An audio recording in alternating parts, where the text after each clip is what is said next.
even permutations.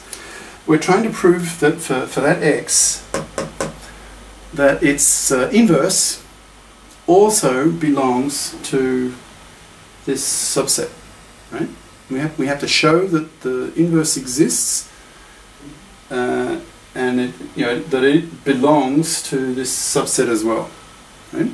And once we've done that, we've proved that this AN is a group, but at the moment it's still just a subset. And we've proved closure, we've proved the existence of a unit. Now we're trying to prove that the inverse here, x of inverse, also belongs to here. In other words, this permutation, see, x is just a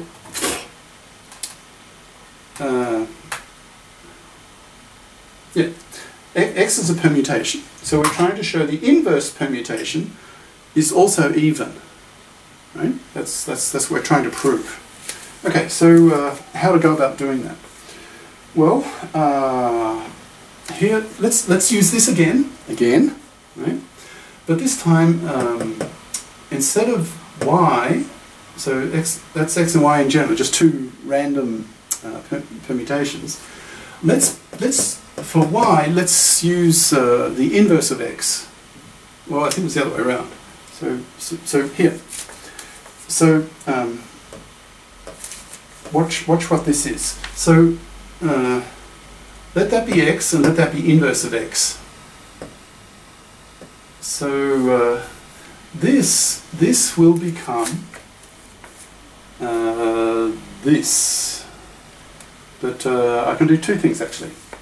Watch. I'm going to split. I'm going to use this line, this formula, theorem 41. I'm going to use that to expand this. But I can do two things with this. So one of them is, now x times x inverse is just the unit, right? So I can write that as -1 to the power n of the unit, n of e. That's e there, right? Now what is n of e? You know, how many cross points in the unit element, the unit permutation? Well, n of e is 0, okay? So this is 0, so -1 to power 0 is +1, okay? So this here is just +1. Okay? Now, shelve that for a moment, keep it at the back of your mind, but remember it, because we're going to use that result later in the proof. Alright, now -1 to power n of x inverse, you can now expand this using this formula and you will get this, right? -1 to n of x plus n of x inverse. So the y now is the inverse, right? So you get that. Now you can rewrite this. We did it similarly where here. So you can rewrite this as -1 to power n of x times -1 to this power. Okay? Now, what is this? -1 to power n of x. What is n of x? That's the number of cross points of x, right? Well, strictly big N is equal to the number of reverse pairs, but we know the number of reverse pairs equals the number of cross points. Okay? Now, x now, we know, we know x is just a member of your A of n. So we know that it's even. It's an even permutation. Right? So we know this n here is an even number. Right? So -1 to an even number is just 1. I can see it, it's just 1. So this here is just 1. Right? So you're left with that. And this, well, I've just written it out again. So -1 to power n of the inverse. Right? Okay. Now, what can we conclude from that? I didn't have space. I just have to give it to you verbally now. So, thinking caps on. Okay. This and this are the same, right? This and this are the same. And this we showed a bit before is equal to +1. This equals +1.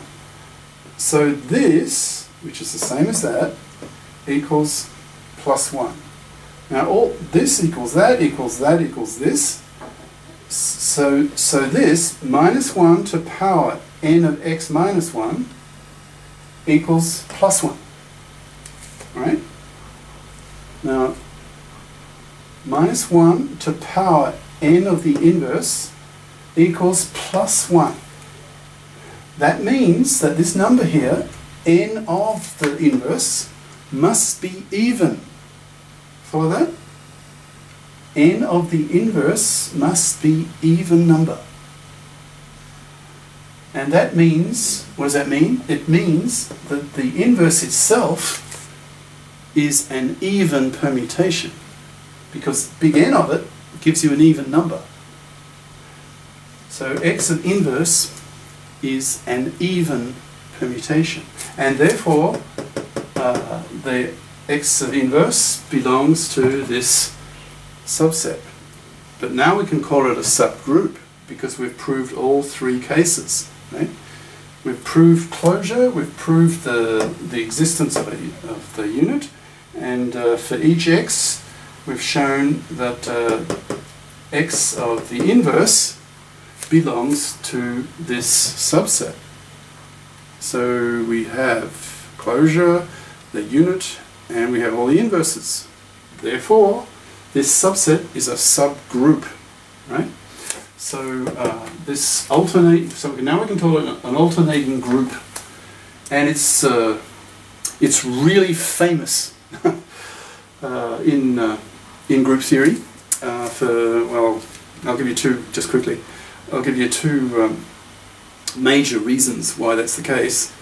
One is historical. It played this alternating group played a huge role in the early history of group theory, because Galois, the 21-year-old genius, the idiot who got himself killed in a duel at 21 years of age, he's the father of group theory, right? So imagine what he might have done if he'd lived. Anyway, he was the first to show that, in fact, that when n is 5 here, this alternating group of 5 objects is closely related to, it plays an intimate role in the proof that you cannot solve the quintic equation. That's something of this form, x to the 5th plus a x to the 4th dot dot dot dot equals 0. Right? You can't solve this equation in the form using terms like real numbers and plus and minus and divide and multiply and the nth roots. You can't find that kind of formula for the solution to x. You can do it for the 4th, the quartic. You can do it for the 3, when x is 3, and you can do it for x squared. So for when the power here, maximum power here is 2, 3 or 4, it works. But people were trying for ages to solve the quintic, when it's 5 here, power 5, and couldn't do it. And so tried and tried and tried and tried and tried and tried and tried and tried, and eventually became suspicious it was impossible. Anyway, so the proof of that involves a to the 5. Okay, so this alternating group, in a particular case when n is 5, plays a very powerful role in Galois theory.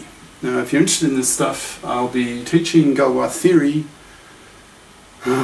within a year probably.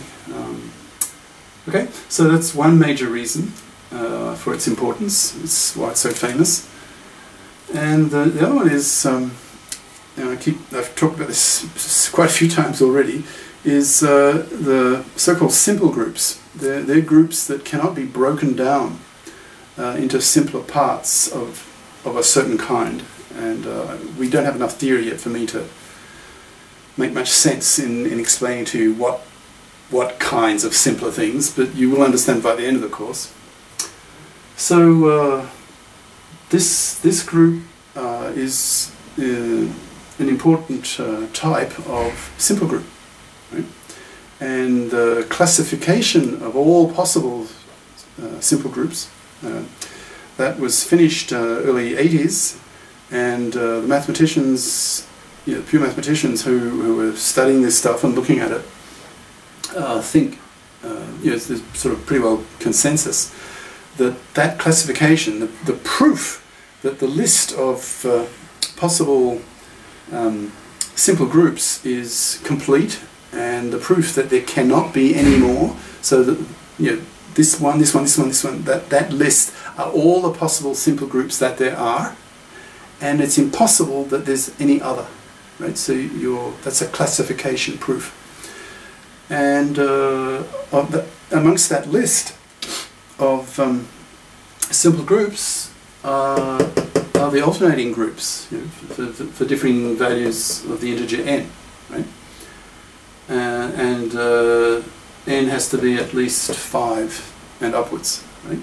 So the alternating groups, so long as n's large enough, are members of that list of simple groups. And the pure mathematicians consider that classification theorem is one of the greatest intellectual achievements of humanity ever, right? It's right up there with like E equals mc squared, or Boolean logic that's the basis of computing, or it's really profound and impressive. The tragedy, of course, is that very, very few people either don't even know about it, right? This classification proof of simple groups, finite simple groups. And even if they'd heard about it, probably only one person 1,000 or so is, to be blunt, smart enough, has the IQ high enough to appreciate its what it is and its intelligence. And maybe not in that, maybe 1 in 10,000, 100,000, because it is very, very difficult. Anyway, so the alternating groups are famous for at least those two reasons and other reasons. And you'll probably next come across the alternating group playing a star role, a major role, when I come to discuss to give a whole lecture course, a whole lecture set on Galois, G-A-L-O-I-S, French name, Galois theory. Okay, so if you stick around and follow my other courses, you'll see this guy popping up again and again. It is truly famous.